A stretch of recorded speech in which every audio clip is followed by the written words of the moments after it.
Good afternoon from London. It's a hot, sticky afternoon here in London, but no rain so far today, which is good. And hello from me, Dr. Dermot Hudson, the chairman of the British Group for the Study of the Juche Idea, chairman of the Korean Friendship Association of the UK, an official delegate of the KFA for the UK, and president of the Association for the Study of Songun Politics of the UK. Now, I do hope everyone can hear me clearly.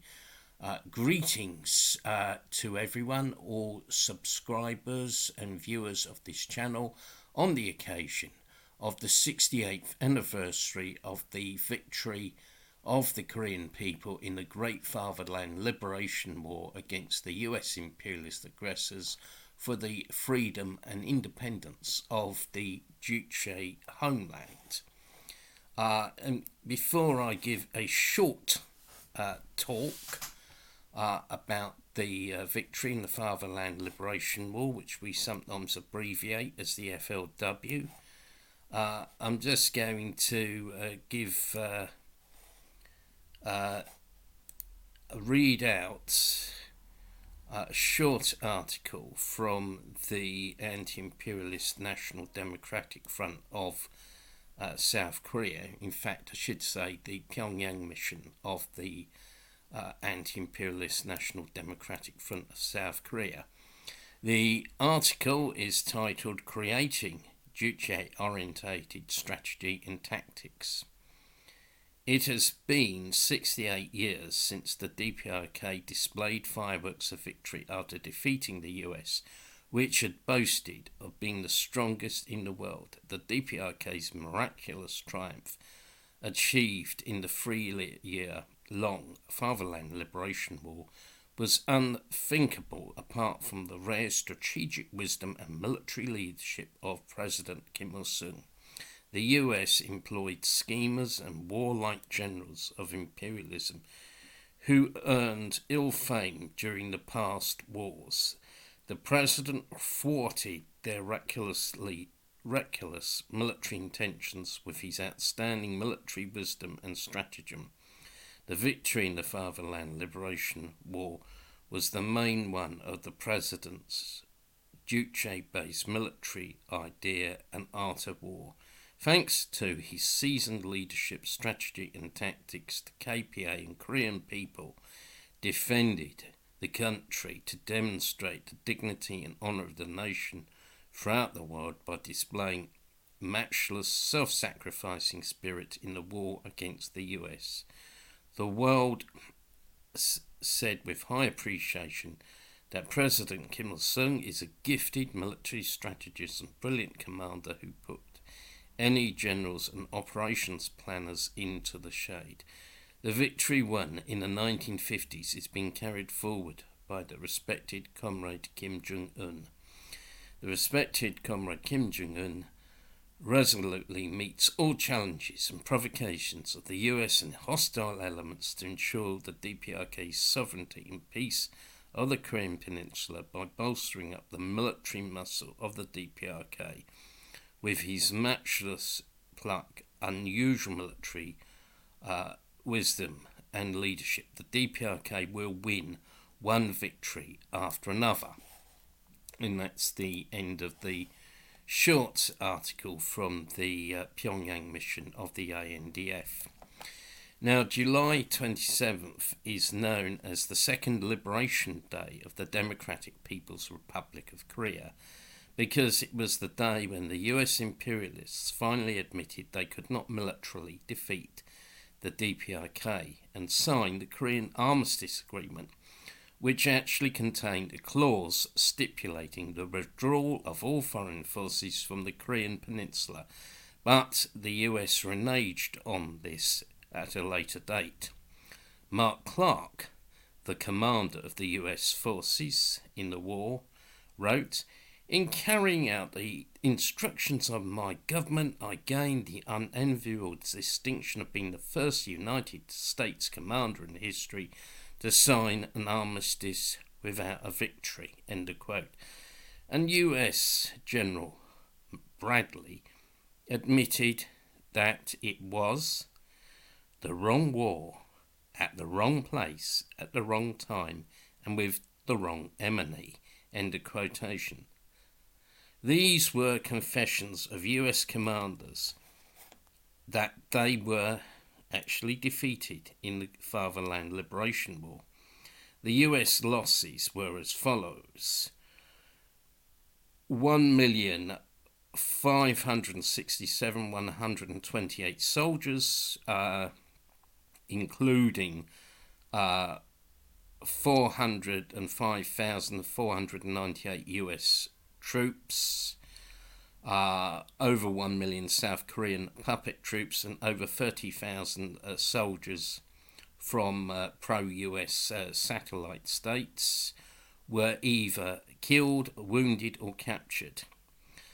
Over 12,000 aeroplanes were downed, damaged or captured, including a B-29. Some 7,695 guns, a big number of tanks and armoured cars were lost, and 564 warships and vessels, including the heavy cruiser Baltimore and the flagship of the 7th Fleet Missouri, were sunk or damaged. The loss suffered by the US imperialists was nearly 2.3 times greater than what they'd suffered in the 4 years of the Pacific War during World War II, even according to the heavily doctored and downplayed statistics of the US military. The US lost more than 15 times as many troops in the 3 years of the Fatherland Liberation War than in the nearly 20 years of the Afghan War, or 9 times as many in 8 years of fighting in Iraq. However much the US tried to dress it up or downplay it, they had faced a total military disaster in Korea. The great leader, President Kim Il-sung, said, "In this great struggle, our people fought determinedly as one in mind under the correct leadership of the party in government, and thereby withstood the harsh trials of the war honourably and won a historic victory, inflicting an ignominious defeat on US imperialism and its running dogs." Some people attribute the Korean people's victory in the Great Fatherland Liberation War against the US to the internationalist assistance that was given to the DPRK from the People's Republic of China and the former USSR, believing that only big countries can make a difference, or only big countries can solve problems. As Generalissimo Kim Il-sung said, even small countries can defeat big enemies once they establish Juche, unite the masses and valiantly rise in battle despite sacrifice. This is a very plain truth of our times, which has been borne out by actual life. End of quotation.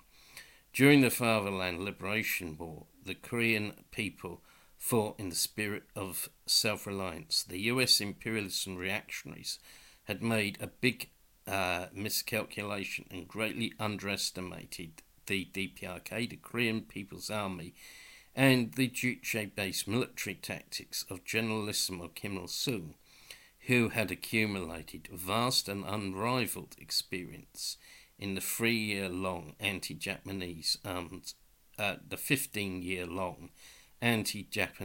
armed struggle.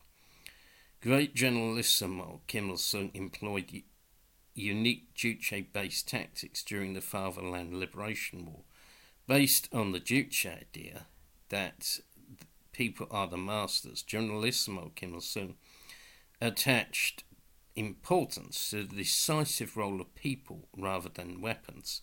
Basically, he believed that the outcome of war is simply not decided by weapons, but by those who hold those weapons. Generalissimo Kim Il-sung initiated an immediate counter-attack on the aggressors once they had provoked the war on the morning of the 25th of June 1950. During the Second World War, Poland, the Netherlands, Belgium and France all fell to the invasion of Nazi Germany, seemingly powerless to resist, let alone organise a counter-offensive. By launching a counter-offensive quickly, Generalissimo Kim Il-sung snatched away the advantage of surprise from the South Korean puppets and US imperialists. The idea of launching an immediate counter-offensive to wipe out the invaders was a unique Juche-based tactic. The KPA smashed the US imperialist forces to smithereens at Osan and Daejeon. US General Dean was captured.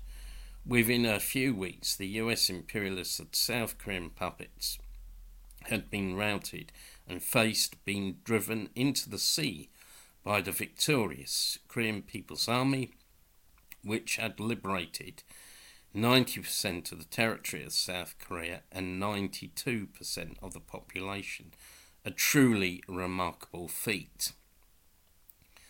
The Korean People's Army, under the command of Generalissimo Kim Il-sung, also created other original tactics, such as tunnel warfare, and the DPRK later sent tunnelling advisors to Vietnam during their war against the US.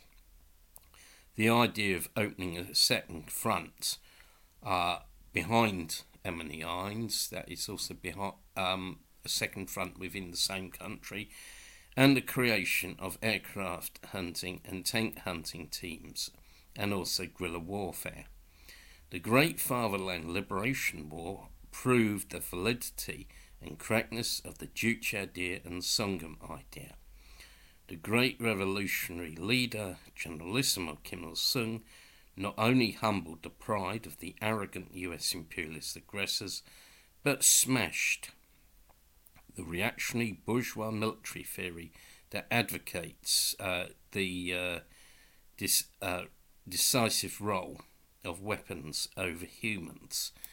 And I say, long live the 68th anniversary of the Korean people's great victory in the Great Fatherland Liberation War against the US imperialists.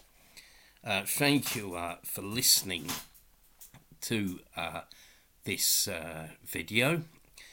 If you're not already a subscriber to our channel, please subscribe, and also to our affiliated channel, KFA, UK KFA.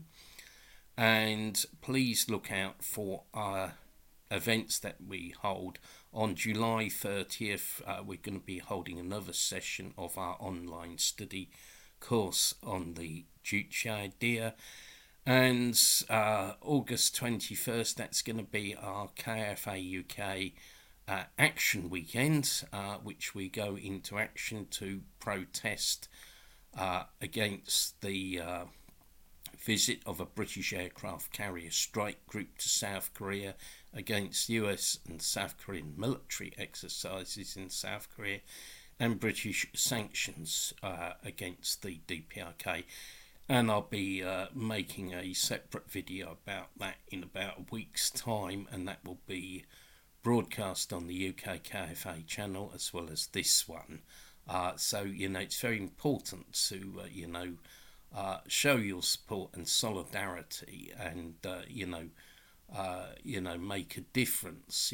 Please support the work we do. Anyway, thank you again for listening. And have a great day, stay safe, and goodbye.